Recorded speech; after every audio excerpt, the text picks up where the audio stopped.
What the heck is earnest money? That's what I'm talking about today, starting now.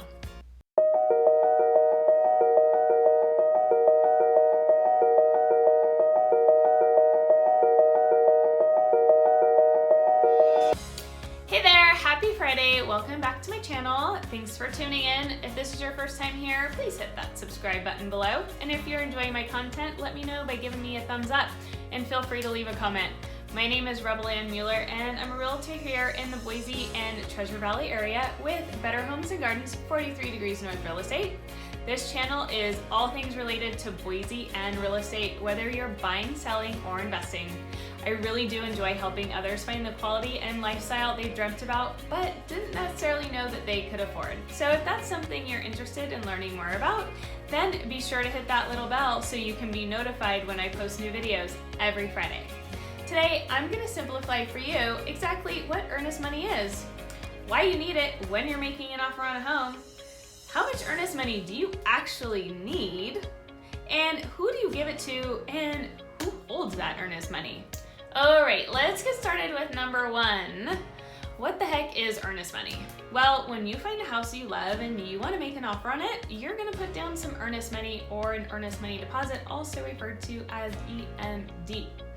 Earnest money represents to the seller that you are serious about your offer, and this is also part of your down payment. So if you've talked to your lender and you're putting a certain amount of money down, the earnest money will actually be subtracted from that amount. For instance, if you are putting down $10,000 on your home and you're putting down $2,000 in earnest money, then you will only need $8,000 more closing, and no, I am not including any closing costs in that. That will be in another video. The more you put down in earnest money, the more you're telling the seller that you're really serious about their home, and it's sort of like an engagement ring. You're telling them you really love the home, you're serious about it, but you want a little bit of more time to spend with it to find out what's underneath the cracks and crevices before you put a ring on it. So when do you actually offer this earnest money? You will want to offer the earnest money when you send over an offer. However, you will not turn the earnest money over until the offer has actually been accepted. You will have a specified amount of days noted within your contract to turn in this money, typically around 3 business days, but this may vary depending on your own unique situation. So maybe you live out of town. Hopefully your agent will have written it into the contract and have it specified that you'll have more like 5 to 7 business days so that you have time to get that delivered and in the mail, or in the mail and delivered. So how much earnest money do you actually need? Well, there isn't really a specified amount unless you're working with a builder, and every builder is different, so you're gonna wanna have your agent check with them to find out what they require. But in new construction, you'll typically find around 1% of the purchase price will be required in earnest money for a new build. When you're putting earnest money down on a resale, meaning a home that's been lived in before, it depends on the amount of the home. The more the home is worth, the more you probably want to offer. But keep in mind, the more you offer, the better your offer is, especially if there are multiple offers on the table. So for instance, if you were the seller and 2 offers come into you that are exactly the same, but one offer is more earnest, you're more than likely going to choose the offer with the more earnest money.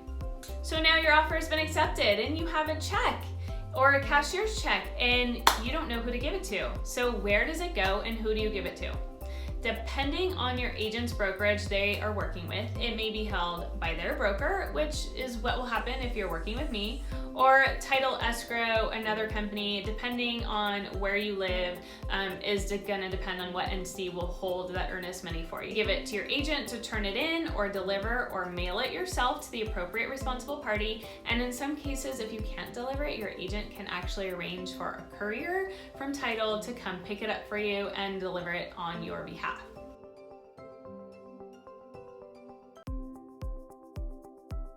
So within your purchase and sales agreement contract, there are 4 different contingencies that are written in, and you can choose to add more, such as a popular one at the moment is a contingency upon the successful sale of your current home.